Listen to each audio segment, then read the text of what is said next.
ओम।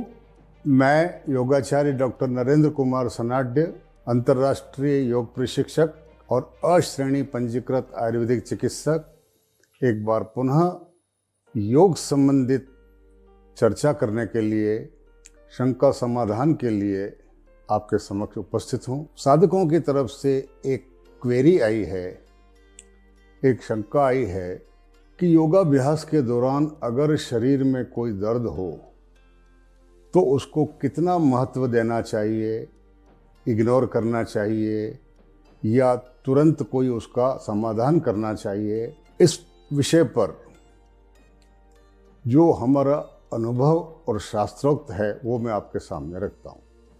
पहली बात तो यह कि अगर आप योग का अभ्यास कर रहे हैं और आसनों का अभ्यास योगासन के जो हठ योग के जो शास्त्र हैं उनमें बताई गई विधि के अनुसार कर रहे हैं तो दर्द की कोई संभावना नहीं है।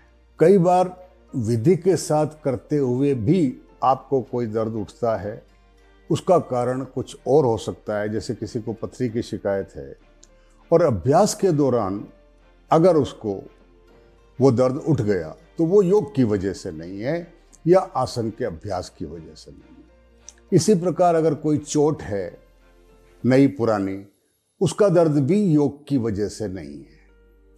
लेकिन अगर आप कोई गलत तरीके से कर रहे हैं तो जो दर्द होता है उसको आपको इग्नोर नहीं करना है, तुरंत रुक जाइए, अपने इंस्ट्रक्टर से, अपने से ज़्यादा जानने वाले से, अपने योग प्रशिक्षक से संपर्क करके अपनी गलती का पता लगावें और उसको दूर करें। सामान्यतः दर्द दो प्रकार का होता है, एक होता है एक्यूट पेन और एक होता है मीठा मीठा दर्द।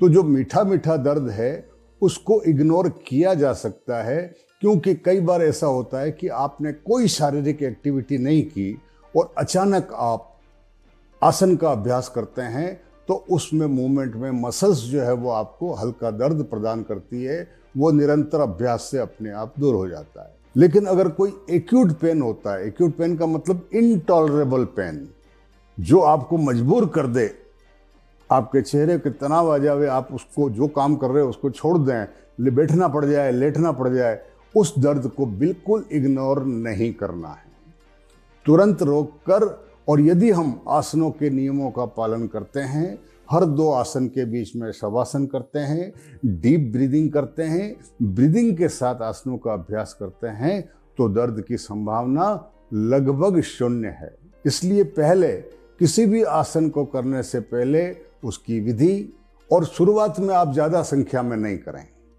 कोई भी आसन आप कर रहे हैं एक बार करके देखें, अगर आपको अच्छा लगता है दोबारा कीजिए और बढ़ाइए, उसकी संख्या बढ़ाइए, होल्डिंग बढ़ाइए, शुरू में बिना होल्डिंग के करिए।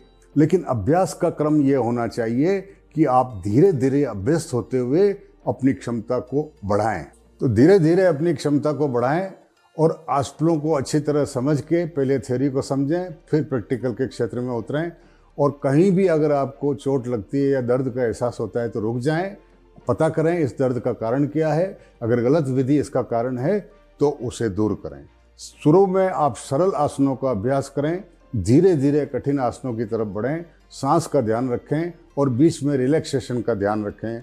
रिलैक्सेशन करना जरूरी है, अति सर्वत्र वर्जित का ध्यान रखें। आजकल थोड़ा सा ये ज़्यादा हो गया है कि कोई आसन कोई घंटे भर रोक रहा है, कोई आधा घंटे रोक रहा है। अपनी क्षमता के अनुसार थोड़ा सा उस आसन को होल्ड करेंगे तो आपकी मांसपेशियों में और आपको आपके जॉइंट्स वगैरह में आपको बहुत लाभ मिलेगा और जिस उद्देश्य से हम आसनों का अभ्यास कर रहे हैं वो पूरा होगा। ओम तत्सत। जय हिंद, जय भारत, वंदे मातरम।